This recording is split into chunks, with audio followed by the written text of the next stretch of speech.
Imposter syndrome is a common struggle for many musicians, often causing them to doubt their own abilities and accomplishments.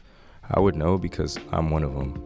But in this video, I'll share with you how I've been able to overcome my imposter syndrome by exploring my love for music through anime and video games.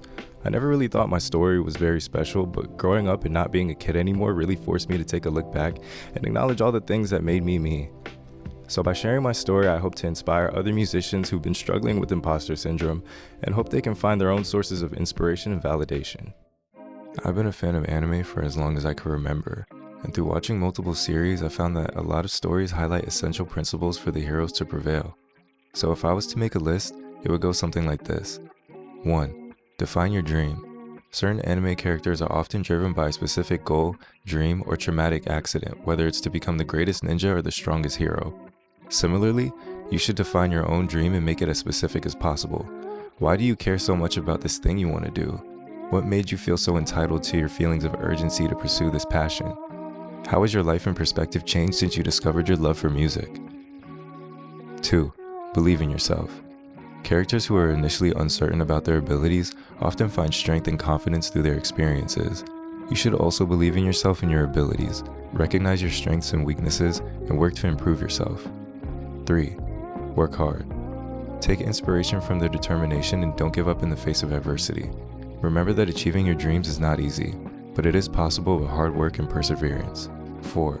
Seek out mentors and allies. Building relationships provide guidance and support. They can offer advice, help you navigate obstacles, and provide motivation. Remember that achieving your dreams doesn't have to be a solitary journey. 5. Embrace failure and learn from mistakes. Use each setback as an opportunity to grow and improve. Don't let a missed opportunity discourage you from charging up your next shot at full blast. Find ways to exploit flaws in your own technique and thought process and take advantage of your opportunity to try again. So by picking up on anime and finding ones that really resonate with you, you can follow in the footsteps of your favorite characters and achieve your goals in real life. Everyone I knew with experience in music warned me of the iceberg ahead.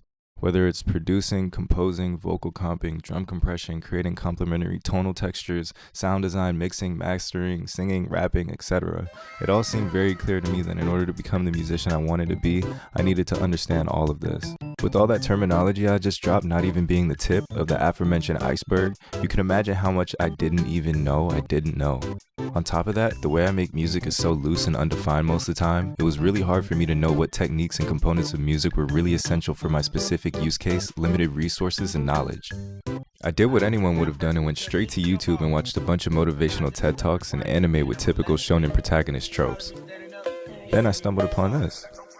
It's the same trash. The hero in the beginning has a tough upbringing, and then he finds challenges and he becomes stronger, and you start supporting him and backing him up, get his heart broken, a number of tragedies happen, he almost gets killed, and he comes back and he wins.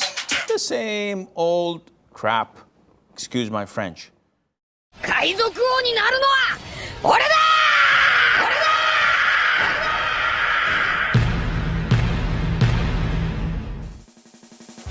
One Piece has taught me so much about living my truth and chasing my dreams. Abandoned by his father and raised by mountain bandits, Monkey D. Luffy idolized a great pirate that would visit his village every so often. One day his cool pirate friend saved him from a couple of bandits and a sea monster, so he gave Luffy his straw hat so he'd shut up and stop asking him to join his crew. Luffy was too young to be a pirate at the time, so he left the red hair pirates with a promise that one day that he'd be a great pirate and surpass his crew. He took it a step further and claimed the throne as Pirate King in that same breath. He didn't care what it took. He was going to be a great pirate and he was going to be the king of them all. He even gave himself his signature scar as some sort of indicator of how tough he was to prove that he can handle going out to sea. Now, you can see some pretty clear things here. His sheer determination and will boast as his most prominent qualities. These are essential for any hero or villain or any character with the means to drive the plot forward of any story. So I think it was super life-changing when I adopted the concept of unrelenting will into the tasks that I do every single day. Whether it's hitting the books or hitting the gym or doing a job to the best of my ability, the lesson here is a strong will paired with a little preparation are essential for success. So Luffy grows up a little, sets sail, and forms a crew of major role players fit for someone with the ambition of being the king of the pirates, really showcasing the true power of friendship. But at some point, his whole crew isn't around anymore. And in this time, Luffy took the opportunity to train every skill tree in the One Piece power system. They called this training arc a time skip. Eventually, Luffy got back with his crew, but this time the Straw Hat Pirates were 100 times more lethal. Every crewmate took the time they spent apart and turned themselves into absolute monsters. With all their new abilities shrouded in mystery, my intrigue for the series was at all-time high. And that's when I started to draw more parallels between fictional pirates and my journey in music. I knew I needed to learn more and acquire more musical abilities to face all the challenges set in stone for anyone looking for longevity as a musician. But I need to break down the process of how it's all made and really take my time to understand how I can use everything I learned to my advantage. So that's all I need, a strong determination to make friends along the way and to break down the process before I dive in head first. With this being a rough outline of how you should tackle any daunting task, I had to take a deeper look at what I wanted to accomplish and set my sights on the brightest idea. I had to take a hard look at the cards I was dealt in my life up until this point and really trace back to that initial moment of intrigue and excitement for sound. I started making beats when I was 14 on a laptop my grandma let me borrow for a school project. I don't have footage from back then, but I did start playing CSGO around that time, so I think my hours probably add up. Maybe. I think it's safe to say that going back even further, like ages 4 and up, playing other video games when I was younger, like a majority of the Nintendo classics and pretty much whatever I could get my hands on, was a huge influence on me wanting to make music once I finally got a hold of a computer. I came a long way from leaving my Game Boy plugged in overnight so I could load into whatever level I wanted and jump into my own 32-bit fantasy world. As I continued to play video games, I found myself becoming increasingly interested in the music behind them. I would often find myself humming bass lines from my favorite games or searching for OSTs and hidden tracks online. Then I realized that video game music wasn't just background noise. It was a crucial, meticulous component that helped to enhance the overall gaming experience. At least for me. Early afternoon in Dreamland. It's so peaceful that even the clouds are drowsy. And now it's Kirby's favorite time of the day, snack time. Today's yummy snack is a sweet, fluffy slice of strawberry shortcake. Time to dig in. Oh my God! Whoa, the cake Kirby was about to eat suddenly vanished. That scrumptious berry-topped slice of mouth-watering goodness? No doubt about it. That must be the work of the greedy King DDD. Well, there's no time to waste. Gotta get that cake back. And that's how Kirby's latest fantastic adventure begins.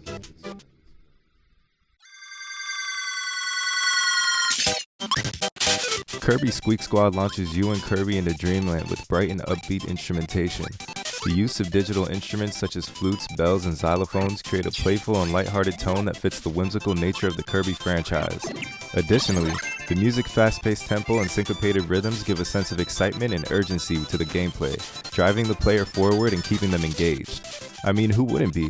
You just saw Kirby get his cake robbed, you gotta get that shit back, bro. Secondly, the music complements the vibrant visuals of Squeak Squad perfectly by using a variety of musical techniques.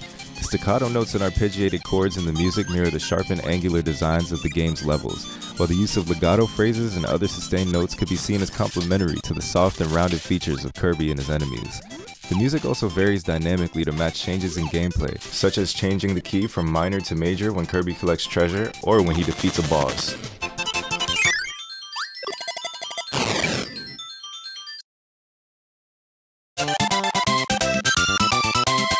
Simple musical gestures like in the opening sequence are imperative to a user's experience, enhancing the gameplay through its cheerful and adventurous atmosphere, complementing the vibrant visuals and creating a sense of progression through its dynamic and layered melodies can only be described as expert composition and storytelling. Being able to articulate something like this is actually really cool to me. Little me would be happy. But at the time of playing through these games, I felt like it was having a direct impact on my performance. Like, it was really weird to me. Music, a thing that I couldn't see or feel, somehow started to feel like it had more purpose than ever, and I couldn't quite put my finger on what it actually meant to me, or what it meant in general. So that might be where I discovered my infatuation with music and the places it could take you in your imagination. However, I still knew that I lacked technical skill or any knowledge to actually put me forward in pursuing music or, making my first song. Growing up, my collection of games and consoles grew respectively, And as the one who didn't pay for any of it, I'm really grateful that my parents bought into that little addiction. I don't think I wanted to do anything besides skip school and work on my KD ratio at the time. So sticking to playing games on my PC through my teenage years led me to eventually upgrade my setup and build a computer spec'd out with the best I could afford. Eventually, whenever I decided I reloaded my last mag or thrown my last nade for the time, I found myself opening up FL Studio. And I'd use this software to make little songs for me and my friends to laugh to in between games on Skype calls.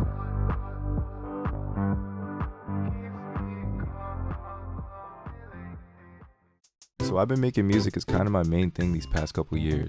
I've been so fortunate to have such amazing opportunities to work on music, learning, and sharing all sorts of gems that have really helped me form my own identity. I made a lot of music with a lot of cool people, and the friendships that I made through making music have been so essential in pushing me forward that I'd be lying if I said I hadn't been anything but lucky to come across every single one of these people.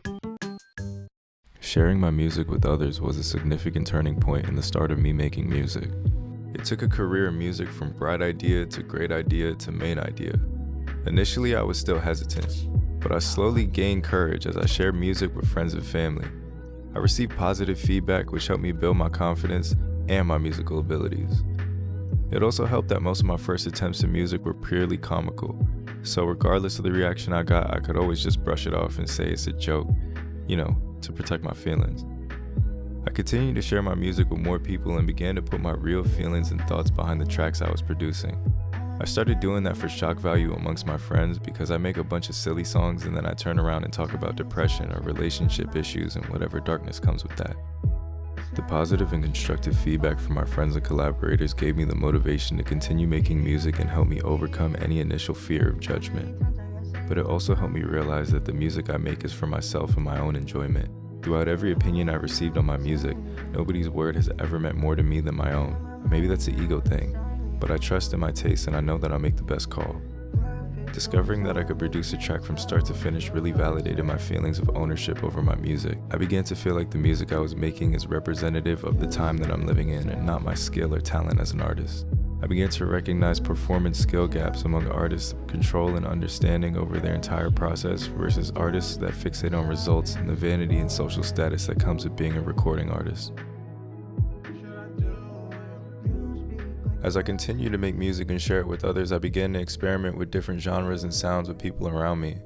I found that I had a passion for creating a familiar sonic environment for my audience, and with the given context of us really knowing each other, I could reference things that we've done throughout our lives to make the music feel real for everyone in the room. Almost like I'm making a soundtrack to my life and everything that's going on. Through circumstances, exploration, and experimentation, I found my sound and I knew that it was what I wanted to pursue as my career. I started to spend more time in the studio working on my craft and refining my understanding of the music creation process.